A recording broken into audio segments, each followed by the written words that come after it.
नमस्कार दर्शकों, स्वागत है आप सभी का धरती का अमृत जैविक खेती के इस एपिसोड में। हम एक बार फिर से हाजिर हैं जैविक खेती से जुड़ी नई नई जानकारियों को लेकर, जो आपकी खेती के लिए बहुत ही ज्यादा उपयोगी हैं।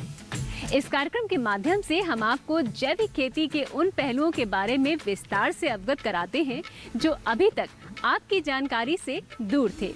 साथ ही जैविक उपज का कैसे आपको सही दाम मिले और बाजार में उसकी विश्वसनीयता बनी रहे, उसके लिए आपको तकनीकों से अवगत कराते हैं और उसके हर पहलू पर विस्तार से जानकारी देते हैं, जिससे कि आप अपनी खेती से ज्यादा लाभ कमा सकें। तो चलिए शुरू करते हैं आज का ये सफर।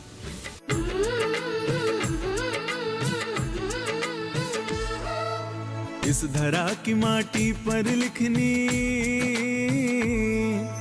इस धरा की माटी पर लिखनी एक नई कहानी है। जैविक खेती के बल पर लानी सुबह सुहानी है। शुद्ध स्वच्छ आहार मिले अब,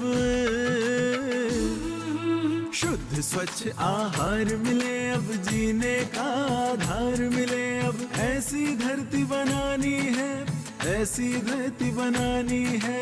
धरती के कण कण से उपजे हीरे और मोती।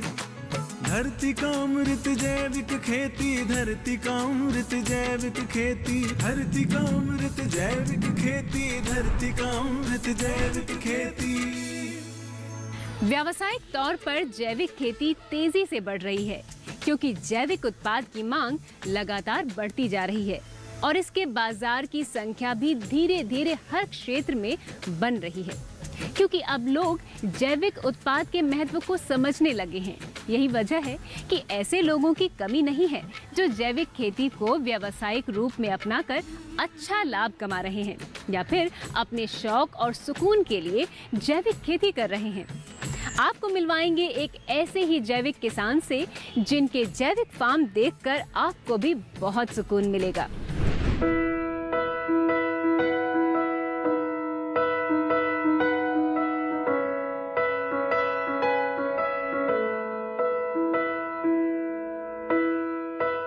मंजिल उन्हीं को मिलती है जिनके सपनों में जान होती है। पंख से कुछ नहीं होता, हौसलों से उड़ान होती है।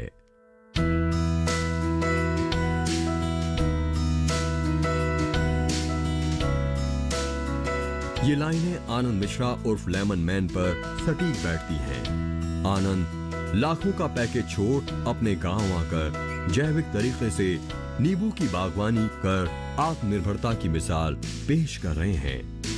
खुद तो बागवानी में जुटे ही हैं, साथ में देश के कोने कोने से आ रहे किसानों को भी प्रोत्साहित करने का काम कर रहे हैं। रायबरेली मुख्यालय से 20 किलोमीटर दूर अपने गांव कचनावा में आनंद मिश्रा ने एक ऐसी अलग जगाई कि दूर दराज से किसान पूछते पूछते उनके बाग तक पहुंच जाते हैं।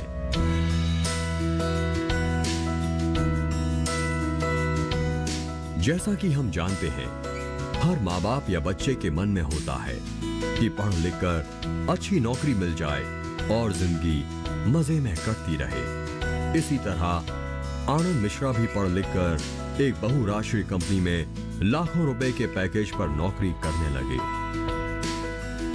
एक बार जब वो गांव आए और उन्होंने देखा कि किसानों को खेती से ज्यादा आमदनी नहीं मिल रही है, तो उनकी दशा देखकर उनको काफी दुख हुआ। अन्नदाताओं की स्थिति उनसे देखी नहीं गई और उन्होंने एक फैसला किया कि वो अब नौकरी छोड़ खेती की तरफ आएंगे और किसानों के लिए कुछ बेहतर करेंगे। बहुत विरोध हुआ। जब नौकरी छोड़ के आए तो सबसे पहला विरोध घर से ही चालू हुआ और घर से चालू होकर के सामाजिक विरोध रहा। हमारी माँ खिलाफ थी, रिश्तेदार खिलाफ थे नौकरी छोड़ने के, बागवानी करने के खिलाफ थे। वो लोग ये चाहते थे कि किसी न किसी तरह ये दूसरी नौकरी को ज्वाइन कर लें। लेकिन मैं धन्यवाद देना चाहता हूँ अपने बच्चों का और अपनी वाइफ का कि उन्होंने हमें मोटिवेट किया कि नहीं, अभी इसी दिशा में ही काम बढ़ना है। और जब काम किया हमने, कुछ समय बीता, अच्छा लगने लगा, तो समाज का भी सपोर्ट मिलने लगा, माँ का भी सपोर्ट मिला। जब वो देखते हैं कि दूर दराज से किसान आते हैं, इस प्रांत से आते हैं, उस ज़िले से आते हैं, तब इन लोगों के मन में लगा कि नहीं, हमारे गांव का लड़का अच्छा कर रहा है, हमारा लड़का अच्छा कर रहा है।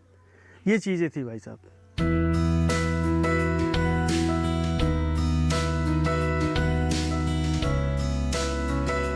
13 साल नौकरी करने के बाद गांव वापस लौटे आनंद ने इंटरनेट पर खेती किसानी के बारे में सर्च किया कि ऐसा क्या किया जाए जिससे अच्छी आमदनी हो। पहले वर्ष उन्होंने धान, गेहूं और सरसों की खेती करके देखा, जिसमें उन्हें एक साल में 4 बीघा खेत से मात्र 30 से 35 हजार रुपए की बचत हुई। तब उन्हें लगा कि वास्तव में किसान कितना बदहाल रहता है। फिर उनके मन में आया कि कुछ नया करते हैं। कुछ नया करने की चाह में आनंद मिश्रा ने कई राज्यों और जिलों का भ्रमण किया और देखा कि लोग केला, आम, अमरूद और आंवले की बागवानी कर रहे हैं। इसके बाद आनंद मिश्रा बताते हैं कि जब सभी फसलों को हमने देख लिया तो हमें लगा कि हमें एक ऐसी खेती करनी चाहिए जिसकी मांग साल भर रहती हो। ऐसे में उन्हें लगा कि नींबू की मांग इतनी है कि हर समय लगभग 80 से लेकर 120 रुपए प्रति किलो बिकता है और इसके पौध में साल के 12 महीने फल आता है, जिससे हमें लगातार आमदनी मिलती रहेगी। और उन्होंने नींबू की बागवानी करने की सोची। उत्तर प्रदेश में नींबू की बागवानी इस स्तर पे हमें लगता है कि कोई नहीं किया था, तो हमारी मन में यह था कि कुछ नया करें जिससे कि किसानों को कुछ क्षेत्र, ज़्यादा व्यापक क्षेत्र मिल सके। इस वजह से हमने नींबू की बागवानी की है। और नींबू की बागवानी का एक फ़ायदा कि आप सीधे फल भी बेच सकते हैं, आप इसको प्रोसेस करके इसका स्क्वैश बना सकते हैं, जूस बना सकते हैं, पाउडर बना सकते हैं, अचार बना सकते हैं, कुछ भी आप बना के इसको आप मार्केट में बेच सकते हैं। नींबू के फलों से तो कमाई लेमन मैन कर ही रहे हैं, साथ ही आनंद मिश्रा खुद नए पौधों को तैयार करने के लिए बाग में बूटी लगाने का काम करते नजर आते हैं, जिसको 70 से 80 रुपए प्रति पौधा विक्रय कर धन अर्जित करने का काम कर रहे हैं। जिन डालों की छटाई कर अलग करना चाहिए, उन्हीं डालों को नए पौधे का रूप देकर आनंद दूसरे किसानों को बागवानी करने के लिए प्रोत्साहित भी करते हैं। इस तरह एक ही फसल से वो 2 तरह के फायदे उठा रहे हैं। लेमन मैन नींबू की 2 प्रजातियों पर विशेष ध्यान दे रहे हैं। कागजी की पहली वैरायटी जो बीज वाली होती है और दूसरी प्रजाति बिना बीज वाली है। इस प्रकार नींबू के बाग में 2 तरह के नींबू पैदा हो रहे हैं, एक बीज वाला तो दूसरा बिना बीज वाला है। आनंद मिश्रा ने लोगों की सेहत को देखते हुए जैविक खेती की तरफ अपना ध्यान केंद्रित किया। उनका मानना है कि लोग आजकल अपने स्वास्थ्य के प्रति जागरूक हैं, इसलिए लोग थोड़ा महंगा जैविक उत्पाद खरीदने से भी परहेज नहीं करते। वो कहते हैं नींबू का पौधा 15 से 20 रुपए में मिल जाता है। इसकी रोपाई में ज्यादा लागत नहीं आती और 3 साल में नींबू का पेड़ तैयार होकर फल देने लगता है। इससे 30-35 साल तक आसानी से फसल ली जा सकती है। इसके लिए ज्यादा देखभाल भी नहीं चाहिए, वहीं से कोई जानवर भी नहीं खाता। ऐसे में ये खेती बेहद लाभदायक साबित होती है। नींबू को स्थानीय बाजार के व्यापारी आसानी से खरीद लेते हैं। कुल मिलाकर ये किसानों के लिए एक लाभदायक फसल है। जब बागवानी तरफ जाते हैं तो सबसे पहला कदम आता है कि पौध अच्छी मिले। आपको किसी विश्वसनीय जगह से, जहाँ से आपको विश्वास है, वहाँ से आपको पौधे लेने हैं। 1.5 बाई 1.5 फीट का गड्ढा बनाते हैं, जिसको कंपोस्ट खाद से हम लोग पाट देते हैं। जब पौधे आ गए अपने पास, उसको गड्ढा खोद के फिर से लगाया और चारों तरफ से कायदे से गड्ढे में दबा दिया पिंडी को, कि बाहरी पानी ना जाने पाए। और जिस दिन पौधे को लगाते हैं हम उसी दिन सिंचाई करते हैं। इसका किसान भाइयों को ध्यान रखना होगा कि उसी दिन उसकी सिंचाई करते हैं। जब अपनी बागवानी 3 साल की हो जाती है तो कमर्शियल उत्पादन नींबू में वो 3 साल के बाद चालू होता है और 1 एकड़ में 400 पौधे के आसपास लगते हैं। और 3 साल बाद जब बागवानी कंप्लीट हो जाती है तो एक पौधे से किसान भाइयों को अच्छे ढंग से अगर किया तो 1000 रुपए का प्रॉफिट होता है। धीरे धीरे आनंद मिश्रा लेमन मैन के नाम से विख्यात हो गए। आज वो नींबू की बागवानी का काम बखूबी कर रहे हैं। वो खुद मजदूरों के साथ लगकर पेड़ पौधों की देखरेख और पौध सुरक्षा की जिम्मेदारी संभालते हैं। नींबू की बागवानी से आनंद मिश्रा आज लाखों रुपए कमा रहे हैं। साथ ही दूर दराज से आ रहे किसानों को भी तकनीकी खेती के लिए प्रोत्साहित कर रहे हैं। नींबू की बागवानी के साथ साथ आनंद अमरूद की भी बागवानी शुरू कर रहे हैं। अमरूद के पेड़ों के लिए उनका दावा है कि 1 साल के बाद अमरूद फल देना शुरू कर देंगे। बस उनको उगाने और उनकी देखरेख की तकनीक अच्छी होनी चाहिए। आनंद मिश्रा का कहना है कि नींबू की बागवानी करके लाखों रुपए कमाए जा सकते हैं। वो कहते हैं कि मैं खुद बागवानी में जुटा रहता हूँ, इनकी देखरेख करता हूँ। आनंद मिश्रा प्रधानमंत्री के आत्मनिर्भर भारत बनाने के सपने में भी अपना योगदान बखूबी दे रहे हैं। इस सराहनीय कार्य के लिए उनको दर्जनों मंचों से सम्मान भी मिल चुके हैं। मैं देश के किसानों से भी ये कहना चाहूँगा कि उनको जैविक खेती की तरफ आना ही होगा। अगर वो नहीं आएंगे तो देश के जो नौजवान हैं, बुजुर्ग हैं, इनको ऐसी ऐसी डिजीजें हैं जो ठीक होना मुश्किल है। जैविक की तरफ रहना पड़ेगा, आना पड़ेगा, आज नहीं तो कल आना ही है। कार्यक्रम में यहाँ वक्त है एक छोटे से अंतराल का। धरती का अमृत जैविक खेती में सफर यूं ही जारी रहेगा, सफल किसान के साथ। तब तक आप बने रहिए हमारे साथ। धरती का अमृत जैविक खेती, धरती का अमृत जैविक खेती। दूर दराज के लोग खेत से जैविक सब्जियां खरीदने आते हैं। कोई भी भाव को लेकर किसी तरह का तोल मोल नहीं करता। धरती का अमृत जैविक खेती, धरती का अमृत जैविक खेती।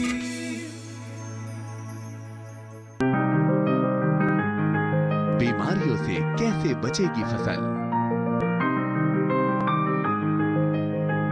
मवेशियों की मुश्किलों का क्या है हल? कहां से लाएं बीज, कितनी लगेगी खाद? किसानों के हर फोन का विशेषज्ञ देंगे जवाब। देखिए हेलो किसान लाइव सोमवार से शुक्रवार शाम 6 बजे। धरती का अमृत जैविक खेती, धरती का अमृत जैविक खेती। ब्रेक के बाद आप सभी का धरती का अमृत जैविक खेती में फिर से बहुत बहुत स्वागत है। देश में कई किसान आधुनिक तकनीकों के सहारे ज्यादा लाभ कमा रहे हैं। साथ ही खेती में समस्याएं दूर करने के लिए और आगे तरक्की करने के लिए क्या करना है, उसके लिए नई नई तकनीकों और नए तरीकों को खेती में शामिल कर रहे हैं। आज हम आपको एक ऐसे ही जैविक किसान से मिलवाने जा रहे हैं जिनकी उपजाई जैविक सब्जियों की गुणवत्ता ऐसी है कि वो बाजार के राजा बने हुए हैं। अपनी जैविक फसल से लाखों की कमाई भी कर रहे हैं। देखिए इस कार्यक्रम में सफल किसान की सफलता का राज।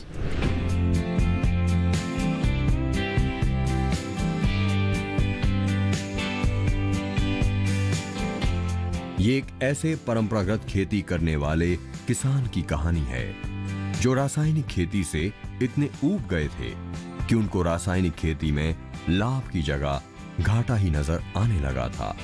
इसलिए उन्होंने अपने जिले के कृषि विज्ञान केंद्र के कृषि वैज्ञानिकों से निवेदन कर रासायनिक खेती छोड़ जैविक खेती का प्रशिक्षण लिया। वहां से उनको ऐसी प्रेरणा मिली कि जैविक खेती में ही मान सम्मान और लाभ दिखा और फिर क्या, उन्होंने पूरी तरह जैविक खेती अपनाने की ठान ली। ये कहानी है कैथल जिले के रसीना गांव में रहने वाले प्रगतिशील जैविक किसान महेंद्र की, जिन्होंने जैविक खेती को नया आयाम दिया है। महेंद्र जी ने लगभग 15 सालों से खेत में कीटनाशक तक नहीं डाले। इस वक्त वो करीब 20 एकड़ में जैविक खेती करते हैं। आज उनके खेतों में जैविक तरीके से उगाई सब्जियां उनके नाम से बिकने लगी हैं। वो कहते हैं, एक बार जैविक उत्पाद का बाजार तैयार कर लिया जाए तो सब्जियों की बिक्री आसानी से हो जाती है। हमने क्या किया काम भी, किसी फार्मर हमारे साथ 5 गांव के आसपास 10 किलोमीटर है, कोई 5 किलोमीटर है, कोई 2 किलोमीटर है। हर एक आसपास के गांव से जो प्रोग्रेसिव फार्मर है, जो ऑर्गेनिक करते हैं, वो हमने जोड़ रखे अपने साथ। उनका एक ही चयन करते हैं। आगे मार्केट तो हमको मिल गई है, वो वहाँ का लेने वाला हमारे पास अपनी गाड़ी लेके आता है। हम उसको सभी फार्मर की सब्जी वहाँ से इकट्ठा करके एक ही प्लेटफार्म पे इकट्ठा कर लेते हैं। वहाँ से उसको ग्रेडिंग और पैकिंग करके उसको दे देते हैं। तो आगे जो कंपनी वाला जो भी को ले जाता है, जैसे चंडीगढ़ जाता है, कोई चंडीगढ़ से उसी मोल की गाड़ी आएगी, उसका आदमी आ जाएगा, या यहाँ घर से उठा के ले जाएगा। अगली जिम्मेवारी उसको होती है, पेमेंट हमारे खाते में आ जाती है। तो किसी किसान को, किसी फार्मर को हम दिक्कत नहीं आने देते। उसके खेत से दूरी इकट्ठी करके एक ही प्लेटफार्म में इकट्ठी कर लेते हैं। वो कहते हैं कि दूसरे किसानों की तुलना में वो 2 गुने दामों पर अपनी जैविक तरीके से उगाई सब्जियां बाजार में बेचते हैं और पढ़ा लिखा वर्ग सबसे अधिक सब्जी की खरीद करता है। बस थोड़ी सी अधिक मेहनत करनी पड़ती है, इससे आमदनी भी बढ़ जाती है। वो रासायनिक कीटनाशक खरीदना भूल गए हैं। उनके यहाँ शुरुआत में तो उत्पादन कम हुआ, लेकिन अब वे 12 एकड़ में जैविक सब्जी ही उगाते हैं, जबकि गेहूं धान भी जैविक पद्धति से उगाते हैं। पूरे खेत में फव्वारा पद्धति से सिंचाई की जाती है। इससे 50% तक पानी की बचत भी होती है। महेंद्र जी के अनुसार आम सब्जी उत्पादक खेत में सब्जियां बिना तार बांधे उगाता है। ऐसे में तेज बरसात से सब्जी की बेल गल जाती है। यदि हम तार बांध दें तो इससे सब्जियां खराब नहीं होती, क्योंकि फल तार के ऊपर लगता है और सब्जी की गुणवत्ता बरकरार रहती है। मेरे पास कम से कम भी 25 एकड़ में जैविक खेती है, सभी प्रकार की। और जो हमारे ग्रुप के जितने भी साथी हैं, 50 में किसान ग्रुप में जो मेंबर होते हैं, मेंबर तो ज़्यादा ग्रुप में हमारे में एफपीओ में तब्दील करती हैं, उसमें 50 फार्मर तो ऐसे हैं जो जैविक पे आ चुके हैं। किसी के पास 5 एकड़ है, किसी के पास 10 एकड़ है, किसी के पास 2 एकड़ है। तो आज लगभग हमारे पास 100 एकड़ के आसपास जैविक उत्पादन या जैसे जो भी फसलें हैं किसी प्रकार की, हमारा सभी प्रकार, उसमें सब्जी भी आ गई है, मोटा अनाज भी आ गया, हमारे पास उसमें फलदार पौधे भी आ गए हैं। हमारे 100 एकड़ के आसपास हमारे पास ग्रुप में अब इतने एकड़ में हम काम कर रहे हैं। और आगे आने वाले हर दिन में आगे भी जो पहले साल स्टार्ट किया है वो भी है, वो फिर हमने जोड़े नहीं है, वो 3 साल के बाद उनको अपने ग्रुप में ऑर्गेनिक में जोड़ लेंगे। महेंद्र जी की सब्जियों की सप्लाई पंजाब के पटियाला, चंडीगढ़, हरियाणा और दिल्ली में होती है। दूर दराज के लोग खेत से जैविक सब्जियां खरीदने आते हैं। कोई भी भाव को लेकर किसी तरह का तोल मोल नहीं करता। लोग अब जागरूक होने लगे हैं और जहर मुक्त सब्जी ले रहे हैं। महेंद्र के अनुसार लोग बीमारियों से बचने के लिए जैविक तरीके से उपजी सब्जियां खरीद रहे हैं।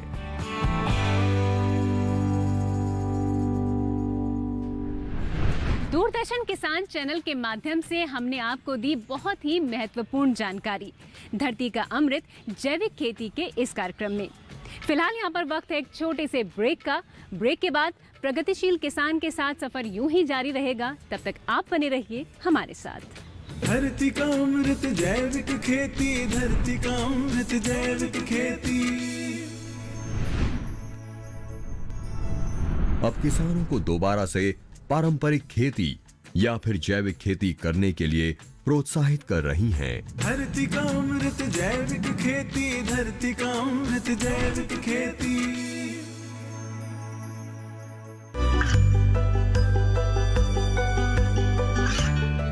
गांवों और पिछड़े क्षेत्रों में सरकारी योजनाओं की जानकारी पहुंचा।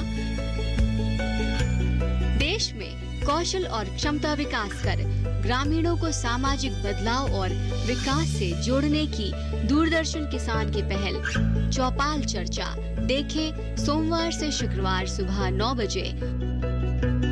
धरती का अमृत जैविक खेती, धरती का अमृत जैविक खेती। ब्रेक के बाद आप सभी का एक बार फिर से बहुत बहुत स्वागत है धरती का अमृत जैविक खेती के इस कार्यक्रम में। बढ़ते हैं आगे की जानकारी की तरफ।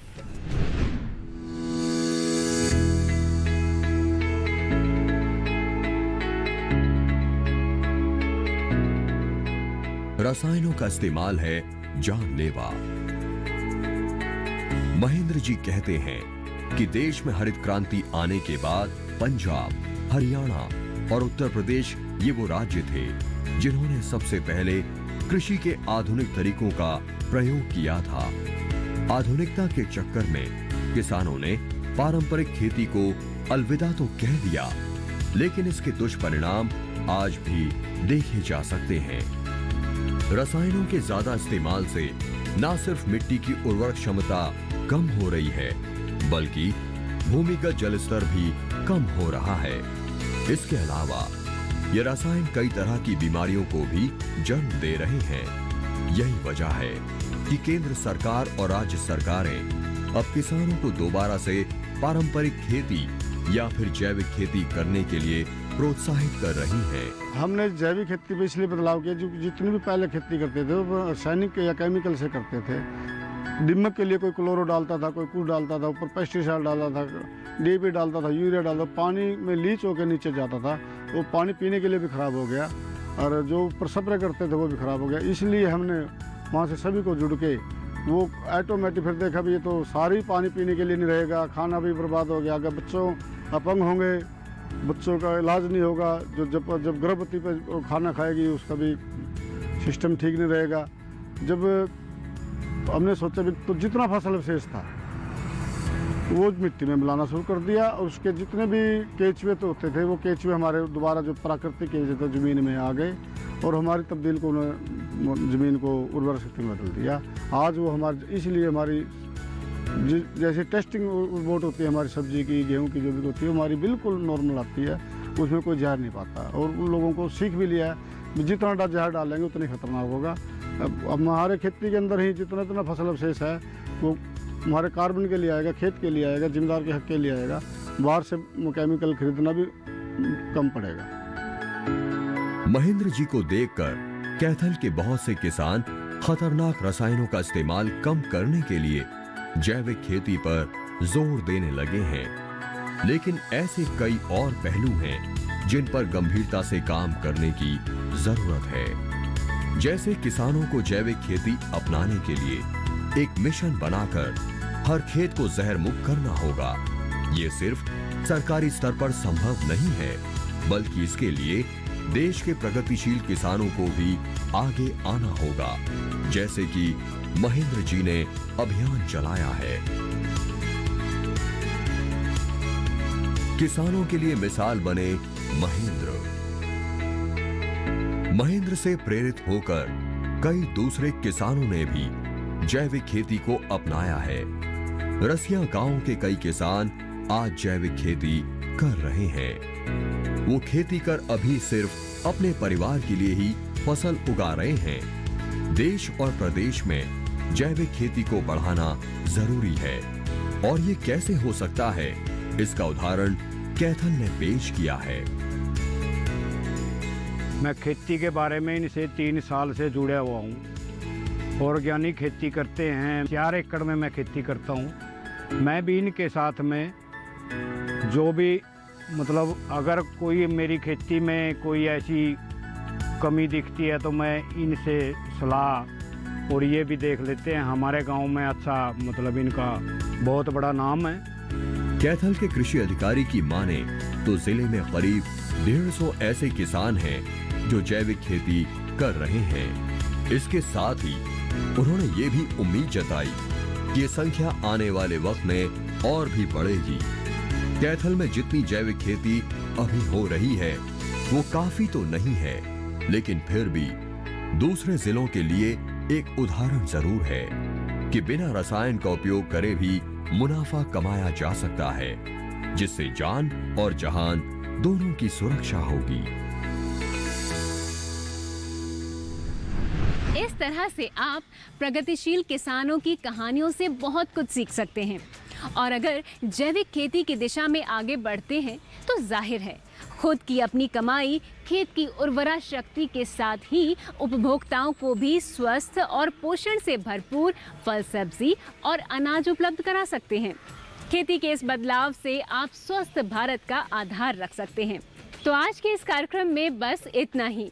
धरती का अमृत जैविक खेती के अगले एपिसोड में आपसे फिर मुलाकात होगी कुछ नई जानकारियों के साथ।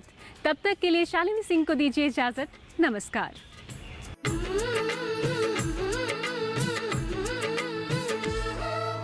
इस धरा की माटी पर लिखनी,